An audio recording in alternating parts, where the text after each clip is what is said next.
Isang pinagpalang araw sa inyong lahat. Tayo po'y magninilay sa salita ng Diyos, ang pinagmumulan ng awa ng ating buhay, ang salitawa.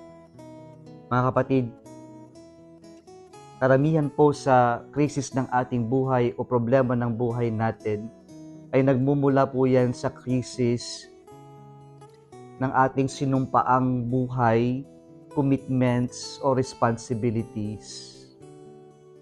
Ito yung problema na mayroon tayong sinumpaang commitment o buhay pero hindi naman natin nagagampanan o kaya naman naisasabuhay. Bakit po nagkakaroon ng krisis sa commitment o responsibilities?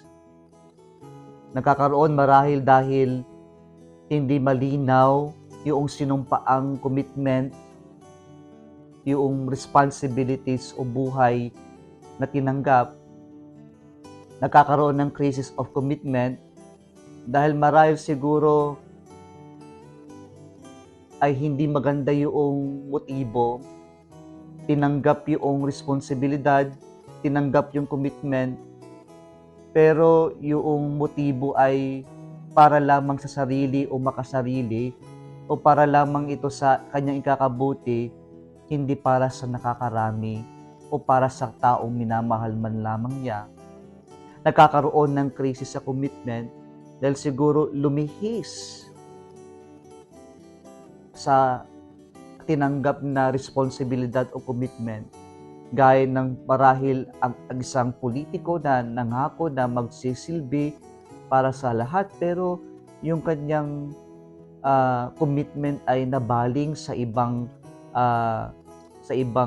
commitment, gaya ng para lamang sa pamilya nito, sa business nito, o para lamang sa ibang partido na siya lamang ay tila nagiging politiko para sa isang party lamang o sa isang kaibigan lamang. Mga kapatid, sa ating ebanghelyo ngayon, pinunto ng Panginoon na do not take oaths. Pero hindi namang sinasabi ng Panginoon na masama ang manumpa.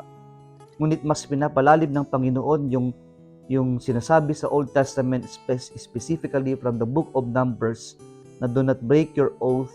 An oath sworn to the Lord must be kept.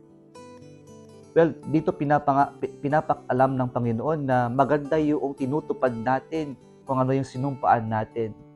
Ngunit mas pinalalim ng Panginoon na yung pagtubad sa ating oath or sinumpaan ay nagmumula yan sa ating pagiging honest and truthful. O yung iba, in other words, tayo ay dapat maging people of with total integrity or credibility.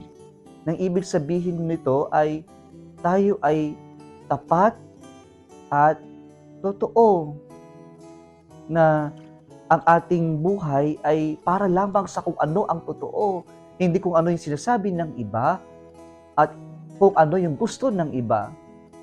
Bagkus tayo ay namumuhay sa katotohanan. And to be people with credibility is when we're able to proclaim the truth even without saying anything. Why? Because we're able to walk the talk. Na tayo ay may credibility kasi nakikita nila kung ano yung ating sinasabi, o kahit man lamang wala pa tayong sinasabi, pero nakikita na nila kung ano ang totoo sa atin. Na sa ating pagkilos, sa ating paggawa, nakikita nila kung sino tayo at kung ano yung totoong ipinapahayag natin. And so, mayroong pong pagkakaisa sa salita at sa gawa. And this is the most powerful way of witnessing, of evangelization when there is unison in our words and our actions. Mga kapatid, sana po maging mga tao tayo sa katotohanan na gaya ng sinabi ng Panginoon, malinaw sa atin, when we say yes, we mean yes. When we say no, we mean no. There is no gray area because there is no gray area in truth. And so if we are followers of the Lord, then we must also men of integrity, men of credibility, because we are men who follow the truth, and this truth is no other than Jesus, who tells us, I am the way, the truth, and the life.